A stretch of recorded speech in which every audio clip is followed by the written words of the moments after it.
இந்த மாஸ்டர் மகேந்திரன் போன்ற நபர்கள்லாம் தான் தோண்டித்தனமா பேசும். கொடூரமான அரக்கன்கள்லாம் இப்பதான் தெரியுது, குழந்தை பருவத்தில் இருந்திருக்கிறாங்க. இல்ல திமிர் தானே இது. மூக்கு புடைப்பா இருந்தா இப்படிலாம் பேச வைக்க சொல்லிட்டு கத்தியில அறுக்கிறதுக்கு போவாங்க. இது கிட்டத்தட்ட அப்படிதான். அங்க நேர்காணல் பண்ணவங்க போட்டு பளிர் 2 வெளி வெளிச்சிருந்தான்னு வச்சுங்களேன், நக்கல் திமிர்லாம் போயிருக்கு. சோலார் எனர்ஜி சிஸ்டம்ன்றது வந்து பெரிய விஷயம் சார். அது வந்து எல்லா இடத்துலையும் வந்து கிராமங்கள்லையும் எல்லா இடத்துலையும் நீங்கள் செய்யணும். சூரிய ஒளி இருக்கிற இடத்துல எல்லாம் செய்ய முடியாது. சூரிய ஒளி வந்து பார்த்தா முதல்ல வீட்டில் படணும். வீட்டில் படாத கிராமங்கள் எவ்வளோ இருக்குது தெரியுமா? இன்வெர்டர் வாங்கினா 2 லட்ச ரூபா ஆகுது. நாரிப்படை இதுக்கெல்லாம் வந்து இவங்களாம் எதுக்கு சொல்ல அப்புறம் கோவம் தான் வருது. அறிவு இருக்கா? பாவா லட்சுமணன் சொல்றாரு, ஒரு படத்துல கமிட் ஆகிட்டு அவனை கூப்பிட்டு உட்கார வச்சிருக்கும் போது, நாடகம் படத்தை உட்காரும் போது பார்த்தீங்கன்னா யார் டைரக்டர் அப்படின்னு தெரியும். அப்பவே இவன் வந்து அந்த சாட்சி சொல்லும் போது, அந்த சீன்ல சொல்லும் போது அவனுக்கு ஐக்கியம் அதிகமா இருக்கு. இவனும் டிவிகளை சேர்ந்தான்னா யாரு தெரியும், நம்ம செல்லூர்ராஜ் எப்படி அமைச்சர் எப்படி தர்மக்கல் கடலை விட்டார் பாரு, இந்த வேலைலாம் இவன் செய்வான். நீங்க எடுத்துங்க, இந்த பையனை எடுத்துங்க. விஜய்க்கு ஏதாவது தெரியுமா இவங்க எப்படி அவர் ஏதாவது பேச சொன்னாரா? இவங்கள நான் கேட்கிறேன். இவங்க என்ன நினைக்கிறாங்கன்னா, ஒரு முட்டு கொடுத்தோம்னா நம்ம வந்து அரசோட பார்வை நம்ம மீது போடும். அவரு நம்ம சப்போர்ட் பண்றாரா விஜய்க்கு? இதெல்லாம் பார்க்கறதுக்கு எங்கடா நேரம் இருக்கு? முதல்ல உங்களை எல்லாம் பார்க்கறதுக்கு நேரம் இருக்கு. இதெல்லாம் வந்து விளம்பர பைத்தியங்கள். இப்படி சர்ச்சையா பேசணும்னா நம்ம வந்து எல்லாரும் பேசுவாங்க, எல்லாரையும் நம்மளை காரி கொடுப்பாங்க, அதன் மூலமா நமக்கு ஒரு மலிவான ஒரு விளம்பரம் கிடைக்கும்னு சொல்லி தான் பேசுறது. இதெல்லாம் அப்படிப்பட்ட நபர் தான். சார் வணக்கம். சார் வணக்கம் சார். அதாவது என்னன்னா, இப்போ தாவேகா ஆட்சிக்கு வந்து ஒரு மாதம் காலம் வாய்ப்பு. ஆனா என்ன சொல்றாங்கன்னா, ஒரு 6 மாதம் வெயிட் பண்ணுங்க. யாரா அந்த ஒரு 6 மாத கேப்ல யாரோ என்னென்னமோ பேச ஆரம்பிச்சிடுறாங்க, அரசியல் பேச ஆரம்பிச்சாங்க. 6 மாசம் இல்ல 5 மாசம், ஒரு மாசம் முடிஞ்சிச்சு. இந்த சொல்லவே மாட்டீங்க. இந்த காலத்துல 6 மாசம் இன்னொரு 6 மாசம் போனாலும் 6 மாசம் நீங்க உங்களுக்கு ஒரு மாசம் முடிஞ்சிச்சு. என்னென்னமோ பேச ஆரம்பிச்சிடுறாங்க. அரசியல் பேசாதவங்களும் அரசியல் பேச ஆரம்பிச்சிடுறாங்க. அப்படி ஒரு வகையில ஒரு குழந்தை நட்சத்திரமா இருக்கும்போது அவர் ரொம்ப பிரபலம். இப்ப பிரபலமான்னு கேட்டா தெரியாது. ஆனா இப்போ வந்து பாத்தீங்கன்னா மாஸ்டர் மகேந்திரன்ற ஒரு பேர்ல இருக்க ஒரு நபர் வந்து பாத்தீங்கன்னா, வீட்டுல கரண்ட் இல்லைன்னா என்ன, சோலார் வாங்க மாட்டுங்க, ஏன் வீட்டுல இருந்து ஏதாவது தமிழ்நாடே வந்து அவர் வீட்டுல இருந்து கரண்ட் எடுத்துட்டு போய்க்கலாம் அப்படின்லாம் பேச ஆரம்பிக்கிறார். அதெல்லாம் பார்க்கும்போது எப்படி இருக்கு? இல்ல அப்படிலாம் பார்க்கும்போது பார்த்தீங்கன்னா, ஏன்டா இந்த தமிழ்நாட்டில் பிறந்தோன்ற மாதிரி இது வரைக்கும் அந்த ஃபீலிங்லாம் ஒரு நாள் கூட நான் நினச்சதே இல்லை. இந்த தமிழ்நாட்டில் ஏன் பிறந்தோம் அப்படின்ற ஃபீலிங் இருந்ததே கிடையாது. ஆனால் இப்போ அந்த ஃபீலிங் வர ஆரம்பிச்சிச்சு. ஏன்டா தமிழ்நாட்டை பிறந்தோம், சரி வேறு மாநிலங்களை போய் எங்கேயாவது பிழைச்சிக்கலாமா, பிழைக்க முடியுமா நம்மளால்? இது இங்கேயே பிழைக்கிறதுக்கு அந்த 55 வருஷம் தலைகீழ தண்ணி குடித்தோம். வெளி ஸ்டேட்டில் போய் எங்கே நம்ம பிழைக்க முடியும் இல்லையா? அப்படிலாம் யோசிக்க வேண்டியதாக இருக்குது. வெளிநாட்டுக்கு தப்பிச்சு போனவங்களெல்லாம் இப்போ பெருமையாக நினைக்கிறதா இருக்குது. பரவாயில்லப்பா நீங்கள்லாம் தப்பிச்சு போயிட்டீங்க அப்படிதானே இருக்குது இவனுக்கு பேசுறதை பார்த்தா. விஜய் அரசியலுக்கு வந்த போதே நமக்கு கொஞ்சம் வந்து இருந்தது. அதுக்கப்புறம் அந்த அமைச்சரவை, இந்த கும்பல் இவங்க பேசுகிறதே வந்து பார்த்தாக்கா, என்னடா இது பேய்கிட்ட தப்பிச்சு பிசாசுக்கிட்ட மாட்டிக்கிட்டோமேன்ற மாதிரி தான் இருந்துச்சு. திமுக கிட்டேருந்து தப்பிச்சு வந்து தாவேகா கிட்ட மாட்டிக்கிட்டோமேனா இப்போ மக்கள் பல பேர் அப்படி தான் நினைக்கிறாங்க. ஏன்னா பேயை வந்து திமுகவையும், பிசாசா வந்து தாவேகாவும் நினைக்கிறாங்க. பேய்கிட்ட தப்பிச்சு பிசாசுக்கிட்ட மாட்டினாங்க. இப்போ இவனுங்கிட்ட கேட்டால் இந்த வந்து கொடூரமான அரக்கன்கள்லாம் இப்போ தான் தெரியுது, குழந்தை பருவத்தில் இருந்திருக்கிறாங்க. என்ன ஒரு சிந்தனையில அவரால் அந்த சொல்ல முடியுது? இல்லை திமிர் தானே இது. அவர் உட்கார்ந்து இருக்க தோரணையா இருக்கட்டும், மூக்கு புடைப்பா இருந்தா சொல்லுவாங்க இல்லையா, ஒரு படத்தை சொல்லுவாரு, வடிவேல் மூக்கு புடைப்பா இருந்தா இப்படிலாம் பேச வைக்கணும்னு சொல்லிட்டு மூக்கை வச்சு கத்தியில அறுக்கிறதுக்கு போவார். இது கிட்டத்தட்ட அப்படிதான். அது என்னடா இதை வந்து நீங்க பாருங்களேன், இப்போ இந்த சொன்ன விஷயத்தை கூட பார்த்தீங்கன்னா நீங்க வந்து சிரிக்காம ஒரு நாகரிகமாக இருந்துட்டுனா சரிங்க, இப்போ தான் வந்திருக்கிறாரு, நம்ம வந்து ஒரு குறிப்பிட்ட கால அவகாசம் நம்ம கொடுக்கணும். இப்போ ஒரு மாதம் போயிருக்கு, இன்னொரு 5 மாதம் பார்க்கணும். ஸோ நிர்வாகம் வந்து இப்போ நேற்றைய தினம் சகாயம் கூட சொன்னார். என்ன சொன்னார்னா, கட்சியும் புரியுது, ஆட்சியும் புரியுது, அனுபவம் இல்லை அப்படின்றது வெளிப்படையாக சொன்ன அனுபவம் இல்லை. அப்போது குறிப்பிட்ட கால அவகாசம் கொடுக்கறதுன்றது சரியானது தான் அப்படின்னு சொல்கிறாருன்னா அது வந்து ஏற்றுக்க முடியும் நம்ம. ஆனால் அதுலேயும் விமர்சனங்கள் இருக்குது. ஆனால் சரி ஓகே, இவர் சொல்கிறது இந்த கருத்து இப்படி தான் நம்ம எடுத்துக்க முடியும், வேறு என்ன செய்ய முடியும், அப்படி கடந்து போயிடலாம். ஆனால் நீங்கள் சொல்லக்கூடிய அந்த வார்த்தை வந்து கேட்டிங்கன்னா, ரொம்ப கேள்வி கேட்காதீங்க, கேள்வி கேட்டால் பதில் எப்படியும், அறிவு கட்டவனே கேள்வி கேட்டால் தான் பதில். சோலார் வாங்கி மாட்டுங்க, சோலார் வாங்குவேன். சோலார் நானும் சொல்கிறேன், நானும் பல முறை கேரளாக்கெல்லாம் போயிருக்கிறேன். அவன் அதுக்கு ஒரு விளக்கெல்லாம் கொடுத்துருக்கான். என்னென்னு கேட்டிங்கன்னா, கேரளாலாம் பார்த்தீங்கன்னா வந்து சோலார், நானும் கேரளாக்கெல்லாம் போயிருக்கிறேன். பலவனு கேட்டினா சிஸ்டம் சோலார் எனர்ஜி சிஸ்டம்ன்றது வந்து அது பெரிய விஷயம் சார். அது வந்து எல்லா இடத்துலையும் வந்து கிராமங்கள்லையும் எல்லா இடத்துலையும் நீங்கள் செய்ய, சூரிய ஒளி இருக்கிற இடத்துலலாம் செஞ்சிட முடியாது. சூரிய ஒளி வந்து பார்த்தா முதல்ல வீட்டில் படணும். வீட்டில் படாத கிராமங்கள் எவ்வளோ இருக்குது தெரியுமா? வாஸ்துன்னு ஒன்று இருக்குது. எப்படி சார், சூரியன் தான் சூரியன் படாத வந்து வீடுகள் எத்தனை இருக்குது தெரியுமா? சார் அதை தாண்டி அதுக்கான வருமானம் வேணும். சோலார் சும்மா மாட்டிட்டு ஒரு போயிடுது. இன்வெர்டர் வாங்கினா 2 லட்ச ரூபாய் ஆகுது. நரிப்படை இதுக்கெல்லாம் வந்து இவங்கலாம் எதுக்கு சொல்ற அப்புறம் கோவம் தான் வருது. அறிவு இருக்கா அவனுக்கு? ஒரு இன்வெர்டர் வாங்கினா சார் 2 லட்ச ரூபா ஆச்சு. ஒரு 4 பாயிண்ட் தான் இத்தனைக்கும். 2 ஃபேனு, 2 டாய்லெட் லைட்டு, ஒரு ஹாலில் ஒரு லைட்டு, அதுக்கு 2 லட்ச ரூபா ஆகுது. கனெக்ஷன் கொடுக்கணும், எவ்வளோ வேலை இருக்கு. போகிற போக்கில் வந்து பார்த்தீங்கன்னா வந்து சோலார் என்ன சிஸ்டத்தை வந்து நீங்கள் இது பண்ணுங்க. ஆனால் சோலார் கூட மன்னிச்சிடலாம் சார். ஏன் வீட்டில இருந்து வாங்க எல்லாரும் கரண்ட் எடுத்துட்டு போங்க. திமுர்த்தனம். அங்கே நேர்காணல் பண்ண போட்டு பளிர்னு 2 வெளி வெளிச்சிருந்தான்னு வச்சுங்களேன். இது உண்மையிலே சொல்கிறேன். 2 இழு இழுத்துருந்தான்னு வச்சுங்களேன், அந்த நக்கல் திமுர்லாம் போயிட்டுருக்கோம். இங்கே எவ்வளோ சீரியஸாக நான் கேள்வி கேட்டுருக்கிறேன், எவ்வளோ சீரியஸாக நான் கேள்வி கேட்டுருக்கேன். இங்கே மக்கள் பிரச்சனை சார் இது. இங்கே மக்கள் பிரச்சனை கேட்கும் போது ஒன்று சொல்லிட்டோமா அஜித், மக்கள் பிரச்சனையை கேட்கும் போது சிரிப்பு வரக்கூடாது யாருக்குமே. ஏன் அந்த அமைச்சர் கூட சிக்கலாச்சு, இந்த கீர்த்தனான ஒரு அமைச்சருக்கு? மக்கள் பிரச்சனை சீரியஸான விஷயம் இது. ஒரு மின்சாரம் இல்லைன்னா எவ்வளோ சிக்கல்கள் இருக்குது தெரியுமா குடும்பங்களில்? ஹாஸ்பிட்டலில் எவ்வளோ சிக்கலாக வந்துட்டீங்களா? கரண்ட் இல்லைன்னா மிகப்பெரிய சிக்கலாகிடும் ஹாஸ்பிட்டல்லாம். சின்ன ஒரு நர்சிங் ஹோம் கூட எடுத்துங்க, அவ்வளோ சிக்கல் இருக்குது. குழந்தைங்கள்லாம் இன்றைக்கி வந்து பார்த்திங்கன்னா வந்து இரவு நேரத்தில் கரண்ட் எல்லாம் போச்சுன்னா வந்து சின்ன குழந்தைங்க அவதிப்புறம் பாருங்க. அதெல்லாம் இவனுக்கு எங்கே தெரியும்? இவன் வளர்ந்துட்டான், மாடு மாதிரி வந்துட்டான். சினிமாவில் ஏதோ வந்து பார்த்தீங்கன்னா ஒரு அடையாளம் கிடச்சிச்சு. இப்போ மகேந்திரன் சொன்னவொன்னா இப்போ நம்மளே இப்போ தலைவிதி தானே அவனை பற்றி பேசிட்டு இருக்கிறோம். இப்போது அவனாம் ஒரு ஆளா?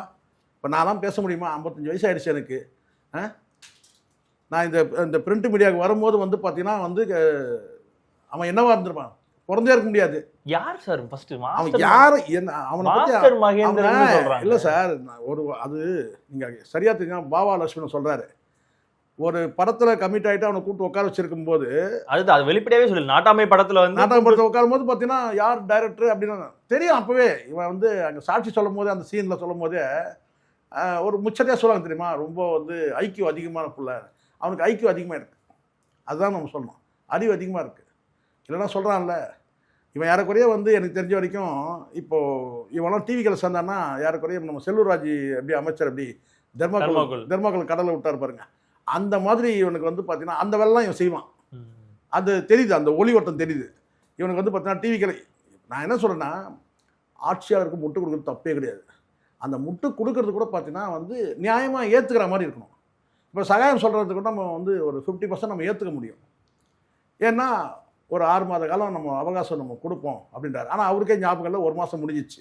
இப்போ நம்ம தான் ஞாபகப்படுத்திருக்கோம். 6 மாதம் இதே சொல்லியிருக்காங்க, 1 மாதம் முடிஞ்சிச்சு, இன்னும் 5 மாதம் தான், இன்னும் 5 மாதம் தான் இருக்குது. அடுத்த மாதம் நீங்கள் 6 மாதம் சொல்லிங்களா சார்? என்ன சார் இது? அப்போது இந்த இடத்துல என்னென்னா, இந்த மாஸ்டர் மகேந்திரன் போன்ற இந்த நபர்கள்லாம் தான் தோண்டித்தனமாக பேசுறது சார். மாஸ்டர் தற்குறின்ற வார்த்தையை மெல்ல மெல்ல விஜய் அவர்களே வந்து கடுமையாக வந்து அதை எதிர்க்கிறதுனால கண்டிக்கிறதுனாலையும் கொஞ்சம் பேர் அதை சொல்கிறத தவிர்க்கணும். இப்போ நானே கூட நான் என்ன நினைக்கிறேன்னா, சரிப்பா முதலமைச்சர் ஆகிட்டாரு, அதுக்கப்புறம் ஒரு அமைச்சர்லாம் ஆகிட்டாங்க, இப்போ போய் நம்ம மறுபடியும் தற்குறின்னு சொல்கிறது அது சரியாக இருக்குமா, அது நியாயமாக இருக்குமா, அது அப்படின்னு நம்ம வந்து உளவியலாக நம்ம யோசிக்கிறோம். இது நம்ம வந்து தற்குறின்னு சொல்கிறத தவிர்க்கிறது நல்லது அப்படின்னு நம்ம நினைக்கும் போது, இது போன்ற நபர்கள் வந்து மீண்டும் பேசும்போது நமக்கு என்ன ஆகுது? மாற்றா சொல்லுங்க, எங்களை வந்து அப்படி நீங்க சொல்லணும் அப்படின்றதுக்காகவே பேசுற மாதிரிலாம். அதுதான் இப்போ உள்ளபடியே நான் சொல்கிறேன். அதை லாரன்ஸா நீங்கள் எடுத்துங்க, இந்த பையனாக எடுத்துங்க. விஜய்க்கு ஏதாவது தெரியுமா இவங்க இப்படி அவர் ஏதாவது பேச சொன்னாரா இவங்கள? நான் கேட்குறேன். இப்போ இவங்க என்ன நினைக்கிறாங்கன்னா, ஒரு முட்டு கொடுத்தோம்னா நம்ம வந்து அரசோட பார்வை நம்ம மீது படும். இவர் கூட சப்போர்ட் பண்ணுறாருங்க, அவரு கூட சப்போர்ட் பண்றாங்க. ஆஹா, மாஸ்டர் மகேந்திரன் நம்மளை பத்தி பேசுறாரு, அவரு நமக்கு சப்போர்ட் பண்றாரு, விஜய் நினைப்பாரா? இவரு சப்போர்ட் பண்றாரு. இதெல்லாம் பார்க்கறதுக்கு எங்கடா நேரம் இருக்கு? முதல்ல உங்களை எல்லாம் பார்க்கறதுக்கான நேரம் இருக்கு விஜய்க்கு? இன்னைக்கு இருக்கணும் நிலைமை. ஆனால் இதுக்கு முன்னாடியாவது அரசியல் கட்சி இருக்கும்போது நேரம் இருந்திருக்கலாம். நீங்கள் எல்லாம் இதெல்லாம் பேசுறதே அவருக்கு தெரியாது முதல்ல. ஏன்னா ஒரு நாளும் அவ்வளோ பிரச்சனை இருக்கு.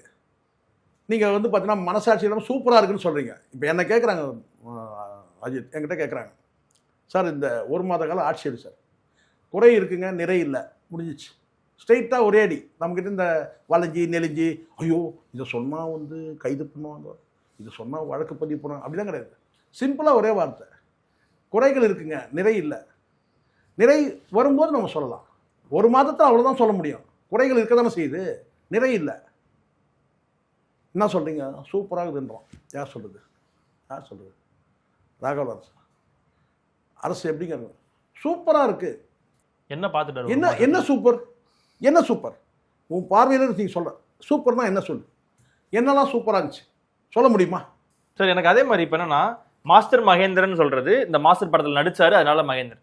அதுக்கு முன்னாடி மகேந்திரன்னா யாரு? அவ்வளவு சின்ன, அதாவது குழந்தை நட்சத்திரங்கள்ல அவ்வளவு பேர் பாங்க. சினிமா வட்டாரத்துல இருக்கிறவங்களுக்கு தெரியும் அந்த சின்ன பையன் பேர் என்னன்றது தெரியும். இல்ல அவ்வளவு பெரிய அந்த சின்ன வயசுல நிறைய படம் நடிச்ச ஒரு நபர் ஆகும். அப்படிலாம் கிடையாது. ஏன்னா தன்னை ஒரு பெரிய நடிகர் மாதிரில அவர் காமிச்சுக்கிறாரு. அந்த படத்தையே 2 மொழியோ 3 மொழியோ எடுத்தாங்கம்மா. நாட்டாமிய பெத்ராயுடு அதுல எல்லாத்தையும் இந்த பையனை தான் வந்து போட்டு விட்டாங்க. அதனால ஒரு பல மொழிகளில் நடித்தார். எல்லா மொழியிலும் ஒரே படத்தை தான் ரீமேக்கு டப்பிங், அவ்வளோதான். இப்படிதான் சொல்லுது. அதனால எனக்கு நம்ம என்ன நீங்க சொன்ன மாதிரி சூரியவம்சம்ல கூப்பிட்டு வச்சு நான் சொல்றேன்னா பெரிய நடிகர்லாம் ஒன்றும் கிடையாது. இன்னைக்கும் வந்து பார்த்தீங்கன்னா வந்து ஒரு பீரியட்ல மாஸ்டர் சுரேஷ்னு ஒரு தம்பி இருந்தார். அவர் கூட இறந்துட்டார். அவர் வந்து சினிமாவில் ஜெயிக்கவே முடியல. ஸோ அது மாதிரி வந்து மாஸ்டர் சேகர்னு ஒருத்தர் இருந்தார், மாஸ்டர் ஸ்ரீதர்னு ஒருத்தர் இருந்தார், ராஜா ஷெரீப்னு ஒருத்தர் இருந்தார். சரிங்களா? சிறு வயது நடிகர்னா அது வந்து ஆஜா ஷெரீப் தான். அவர் கூட வந்து பார்த்தீங்கன்னா ஒரு பான் மூவியில் வந்து கேரளாவில் மலையாள படத்தில் வந்து மஞ்சு பார்கவியும் நினைக்கிறேன் அநேகமாக அவங்களோட சேர்ந்து அந்த படத்தில் நடிக்கும்போது அதில் காலி ஆகிட்டார். இல்லைன்னா நல்லா வந்திருக்கலாம். யார் நான் சொல்கிறது? ஆஜா ஷெரீப் ஒரு நடிகர். அவர் திரையல்ல இந்த அந்த 7 நாட்கள் நடிப்பார் பாருங்க. அந்த மாதிரி வந்து பல பேர் பல படங்கள் நடிச்சிருக்கிறாரு. ஏன்னா இவர் ஒரு குழந்தை நட்சத்திரத்தை தன் ஒரு பெரிய நபரா காமிச்சுக்கிட்டாருன்னா இப்போ ஒரு பெரிய நடிகரா இருந்திருக்கணும்ல. இல்ல அது அப்படி கிடையாது. இங்க வாய்ப்புகள் வந்து ஒவ்வொரு காலகட்டத்தில் இந்த நடிகர்கள் பல நடிகர் இருக்கிறாங்க. அந்த நடிகர் எல்லா நடிகரும் வந்து சிறு வயதில் நடிச்சவங்க அத்தனை பேரும் வந்து பெரிய ஆளாக சொல்ல முடியாது. இப்போ சிறு வயது நடிகர்னா விஜய் சிறு வயது நடிகர் தான். வெற்றி படத்தில் ஆரம்பிச்சாரு.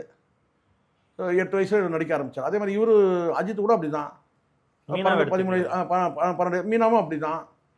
ஸோ குழந்தை நட்சத்திரம் வந்து கிளிக்கானவங்க இருக்கிறாங்க, காலியானவங்களும் இருக்கிறாங்க. ஆனா காலியாகும் போது காலி ஆனாலும் தன் ஒரு பெரிய நபரா இந்த மாதிரி போர்ட்ரே பண்ணி அப்படி கிடையாது. இதெல்லாம் வந்து விளம்பர பைத்தியங்கள். இப்படி சர்ச்சையா பேசணும்னா நம்ம வந்து எல்லாரும் பேசுவாங்க, எல்லாரையும் நம்மளை காரி துப்புவாங்க, அதன் மூலமா நமக்கு ஒரு வந்து ஒரு மலிவான ஒரு விளம்பரம் கிடைக்கும்னு சொல்லி தான் பேசுறது. இவெல்லாம் அப்படிப்பட்ட நபர் தான். எவ்வளோ பேர் நான் சொன்னேன் இதெல்லாம் வந்து ஐயோ கூச்சமாக வெட்கப்படணும் என்னன்னு கேட்டால், ஐயோ நம்ம வந்து தப்பாக பேசிட்டோம். இங்கே ஏன் இவ்வளோ இருக்குங்க? இந்த ராகவா லாரன்ஸு தெருநாய்க்கு ஒப்பிட்டான் பேச தெரியாமல் பேசி. பேச தெரியாம உதாரணம் கொடுக்க முடியாமல் வந்து கொடுக்க தெரியாமல் கொடுத்து நாய்களுக்கு ஒப்பிட்டு பேசிட்டான். ஆனால் பேசுனது தவறுன்னு, அதாவது தவறாக வந்து போயிடுச்சு. நீ பேசுகிற நோக்கம் உள்நோக்கம் இருக்குது வெளிநோக்கம் இருக்குலாம் கிடையாது சார். மொத்தம் தப்பாயிடுச்சு. நீ என்ன செய்யணும்? குறைஞ்சபட்சம் வந்து நீங்கள் தப்பாக வந்து புரிந்து கொள்ளப்பட்டது, நான் அந்த நோக்கத்தில் நான் எதுவும் பேசலை அப்படின்னு சொல்லணுமா இல்லையா? இது வரைக்கும் வந்து சொல்லவே இல்லை. அப்படின்னா என்ன அர்த்தம்னா இதெல்லாம் வந்து தன்னை காரி துப்புறது கூட பார்த்தீங்கன்னா இவனுக்கு வந்து இன்பமாக நினைக்கிறானுங்க.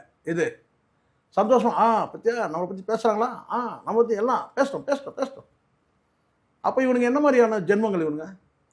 ஏன்னா மக்களை போய் திருநாய்க்கு ஒப்பிட்டு யார் அதை சொல்லும் போதே நினச்சேன் சார், ஆஹா சிக்கனாண்டா இவன் நினச்சேன். ஏன்னா ஆட்சி எப்படி இருக்குன்னு கேட்டால் அந்த ஆட்சி சூப்பராக இருக்குன்னு சொல்லிட்டு போங்க, நமக்கு பிரச்சனை இல்லை. உன் பார்வையில் சூப்பராக இருக்குன்னு நீ சொல்கிறேன், சொல்லிட்டு போ. ஆனால் அது ஒப்பீடு போது அந்த உதாரணம் கொடுக்கும்போது நாய்க்கு பிஸ்கெட் போட்டால் கூட சாப்பிடாது, பிரியாணி போட்டால் தான் சாப்பிடாது. இப்போ இருக்கிற வந்து நாய்லாம் வந்து பிரியாணி சாப்பிட்டா வந்து நான்வெஜ் தான் சாப்பிடுது. அந்த மாதிரி ஒரு கருத்து நீ மக்களை ஒப்பிட்டு நீ சொல்லணும். அப்போ உதாரணப்படுத்துறது யாரை நீ உதாரணப்படுத்தணும்னா நீங்கள் வெளிப்பட நேரடியாக ஸ்ட்ரைட்டாக சொல்லணும். உதாரணம் உனக்கு தான் ஒரு மயிர் உதாரணம் சொல்ல தெரியல. அப்படி என்ன செய்யணும்? ஒரே வார்த்தை கேட்டால் இங்கே மக்களை வந்து ஒரே ஸ்கேலில் பார்க்க முடியாதுங்க, எல்லா மக்களையும் ஒரே நேரத்தில் திருப்திப்படுத்த முடியாதுங்க, இப்போ தாங்க ஆட்சிக்கே வந்திருக்கிறாருங்க, 6 மாதம் ஆகட்டங்க அப்படின்னு சொன்னால் அதில் அர்த்தம் இருக்குது. அதுக்கு நீங்கள் உதாரணம் மயிர் எதுக்கு? அங்கே மக்கள் வந்து பார்த்தீங்கன்னா வந்து நாய் இருக்குங்க, நாய் வந்து பிஸ்கட் போட்டால் சாப்பிடாது, பிரியாணி போட்டால் சாப்பிடும், நான்வெஜ் சாப்பிடும். அப்போ யார் இங்கே நாய்? மக்கள் தானே நாய். அப்போ அந்த இடத்துல நீ வந்து இது தப்புன்னு ஆயிடுச்சு. மன்னிப்பு கேட்கணுமா? இல்லை, மன்னிப்பு கூட வேணாம் சார். நீங்களாம் மன்னிப்பு கேட்க மாட்டீங்க. எப்போ நீங்கள் மாணவர்களும் கேட்கறது மன்னிப்பு, இவனுக்கு நீங்கள் கேட்க மாட்டீங்க. அப்போ என்ன சொல்லணும்? இது வந்து நான் வருத்தம் தெரிவிக்கிறேங்க, இது மாதிரி நான் பேசலைங்க, எதை சொல்லணும்? இதெல்லாம் இப்போ இவனுங்கெல்லாம் பார்த்தா தான் நமக்கு வெறுப்பாக இருக்குது. நம்ம இந்த ஸ்டேட்டில் இருக்கலாமா, ஸ்டேட்டை விட்டு போயிடலாமா, வேறு ஸ்டேட்டில் போனால் எப்படி பிழைக்கிறது, அந்த பயம் வேறு இருக்குது. இது இல்லையா? அப்படி தானே இருக்குது. இவனுக்கு அப்படி கிடையாது சார். இவனுக்கு எங்கே போனாலும் பிழைச்சி பாருங்க சார். அப்படி தானே, அந்த பிழைக்க வந்தவனுக்கு தானே. உண்மை தானே sir? Okay sir, thank you sir. நன்றி சார்.